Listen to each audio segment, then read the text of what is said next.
Pitong araw bago magpasko, nakauwi na sa bansa ang isa sa mga Pilipinong hinostage ng grupong Hamas. Hindi napigilang maging emosyonal ng kanyang pamilya lalo't nakauwi na ng ligtas ang kanilang haligi ng tahanan. Si Luisa Arispe sa sentro ng Balita Live. Angelique, matapos nga ang ilang buwan, nakauwi na sa Pilipinas si Jimmy Pacheco, ang isa sa mga Pilipinong naging bihag ng Hamas noong kasagsagan ng sigalot sa pagitan ng Israel at Hamas. Madamdamin ang naging pagsalubong sa Ninoy Aquino International Airport para sa OFW na si Jimmy Pacheco. Paglapag kasi ng eroplano, sakay si Jimmy pasado alas 10 ng umaga, agad siyang sinalubong ng kanyang asawa, mga anak at ng kanyang ina. Mahihigpit na yakap ang agad niyang tinanggap mula sa kanila. Sabi ni Jimmy, wala siyang ibang nararamdaman ngayon kundi saya na makauwi at makasama muli ang kanyang pamilya at matapos ang mga naranasan niya, sariwa pa nga sa kanya hanggang sa ngayon kung paano siya binihag ng Hamas nang sumugod ito sa Gaza. Pinili ko pa rin nag-stay sa kanya hanggang sa huling hininga niya po. Then, yun, pinatay siya sa shelter na natutulog. Bandang alas 8, 8:30 na yun eh. Pinaputosyan siya ng 3 beses. Then, yung dalawa, tumama sa hita ko at saka dito ko sa ano ko. Pero daplis na saya po ako na nandito na ako sa Pilipinas. Nakita ko na yung mga anak ko, pamilya ko, asawa ko. Tsaka parang panaginip lang to sa akin. Yun po. Plano ko po siguro babalik pa po kahit mga ilang taon lang po. Masecure ko lang yung pag-aaral ng mga bata.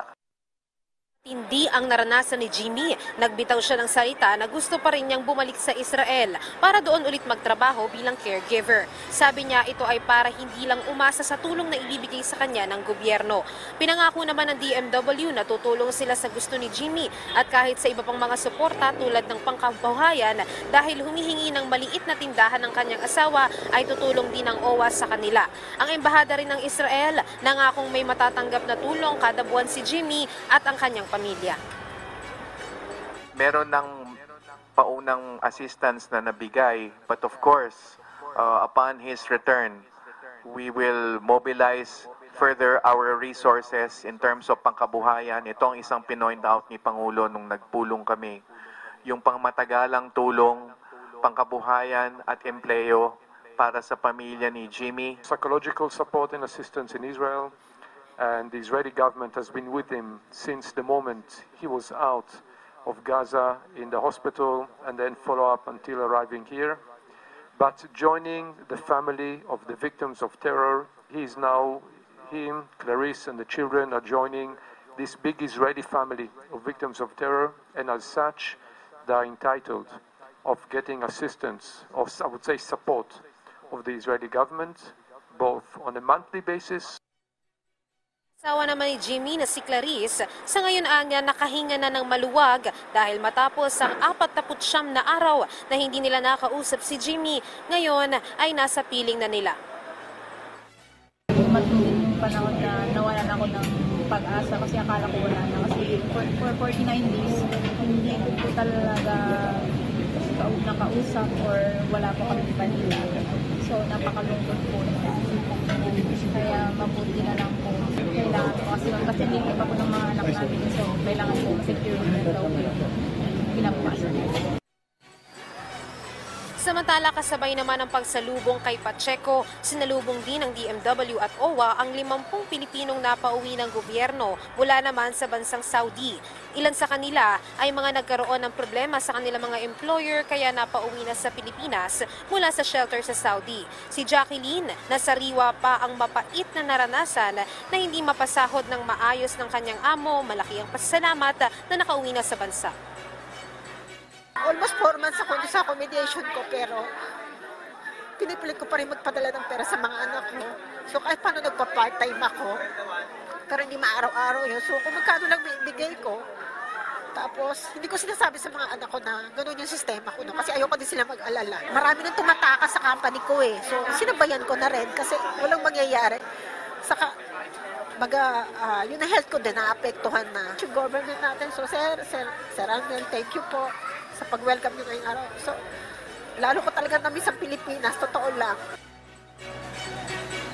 Angelique, yung isa pa sa mga Pinoy na nakasama nga dun sa hinostage ay nandoon pa sa Israel sa ngayon. Pero sabi naman ng DMW ay nasa maayos at ligtas na siyang kalagayan. Kaya lang sa ngayon ay hindi pa niya pinipiling umuwi o bumalik dito sa Pilipinas. Samantala, sabi naman ng Embahada ng Israel dito sa Pilipinas ay may 129 pang bihag ang Hamas ngayon sa Israel. At patuloy naman na ginagawa nila ang paraan para nga mapalaya na itong mga hostages na ito. Hindi naman tinukoy kung meron pa ditong foreign national, pero sa ngayon, ang matitiyak lang naman ng Department of Migrant Workers, lahat ng Pilipino sa Israel at pati na rin dun sa mga nandun pa sa Gaza ay all accounted for na at nasa ligtas na nakalagayan. Angelique. Okay, tanungin ko lang yung tungkol dun sa mga umuwi galing sa Saudi. Ang reklamo nung iyong nakausap ay yung kanyang kumpanya ay maraming atraso na. Anong nabanggit na maaring gawing hakbang ng DMW para sa kanila?